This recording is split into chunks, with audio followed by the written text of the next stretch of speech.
I don't like it when teams run away with divisions. I like it to be tight. I like it to be close. And kudos to the Saints for making it happen yesterday without Jameis Winston. Suffered what is believed to be a torn ACL when he was the victim of a horse collar tackle yesterday. Done for the year. Trevor Siemian came in and replaced him and played well enough to get the victory.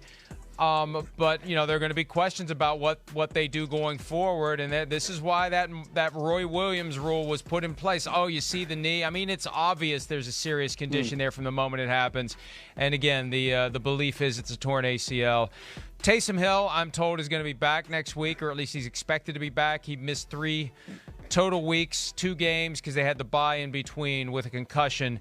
That helps to have him. It helps that Simeon's been there and knows the offense. Drew Brees explained that last night. Drew Brees also said he's not coming back, which I'm sure some fans at least were curious. He made it clear last night he's not coming back. And also, Mike, I'm told that Cam Newton will not even be getting a phone call from the Saints. That was something I thought of last night because, hey, Sean Payton has dealt with this guy better part of a decade in the NFC South. And if anybody knows him, it's Payton.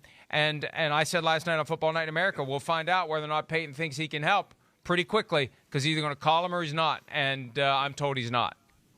Yeah, listen, I think Sean is comfortable with Taysom Hill and with Trevor Siemian. Again, one of the biggest differences is now Siemian has a lot of experience. We know he's been a starter, but remember and understand during a week, the starting quarterback gets the monster lion shares of the number 1 snap. So Siemian doesn't get that.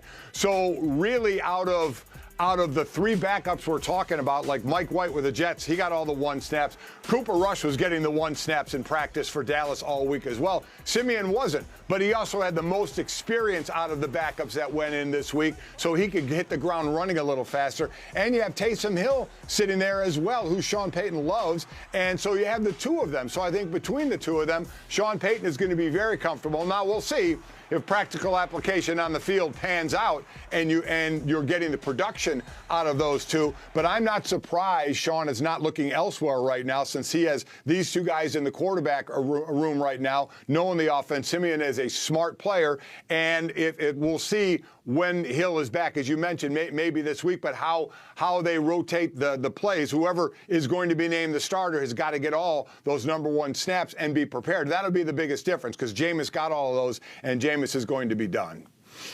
And, when Jameis was the starter, the thought was, okay, he can be the starter, and we'll just see more Taysom Hill. But we really haven't seen the level of Taysom Hill that we thought. So it's going to be an interesting decision. Does Sean Payton want to go with Siemian and use Hill in the jack-of-all-trades role where he's really not used the way that we expect, or just go ahead and make Taysom Hill the starter? My guess would be if Taysom Hill's cleared, he'll be the starter. And in all honesty, I think I would go the other way. You always have Taysom Hill that can come in, but he is that jack-of-all-trades guy.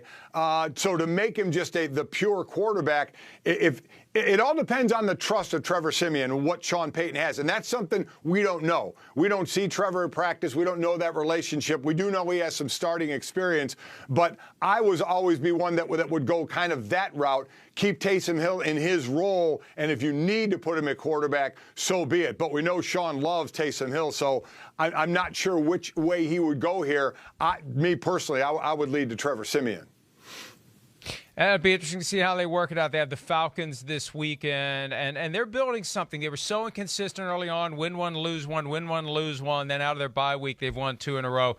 Biggest win of the season so far, taking down the Tampa Bay Buccaneers and reminding everyone that Sean Payton knows a thing or 2 about coaching, and the Saints know a thing or 2 about playing football. And but by the way, I got to mention this. Mark Ingram, bringing him back this week via trade, and you could see the energy that he brought to the team, that lift, that kick in the ass. Sometimes you need that mid-season to kind of break out of the funk and get you refocused, and having Mark Ingram back could be one of those things where we look back end of the year and say, wow, that was kind of a turning point. Even with these quarterback issues, having Mark Ingram back fueled whatever the Saints are ultimately going to be, Mike. Oh, I completely agree. Mark Ingram is one of the best teammate and locker room guys out there. And then his style of play is a motivating style of play. It's called dropping your shoulder and laying the hammer to somebody. And he and Kamara had that great relationship. So I think this was a monster. I think it was a fantastic move for the locker room and on the field for this team. You know, especially when you lose a player like Drew Brees, has been the heart and soul of that team for so long. Mark Ingram is a great guy to have in that locker room. Hi, I'm Mike Tirico, and thanks for watching. Make sure to hit subscribe for the latest news and highlights from NBC Sports.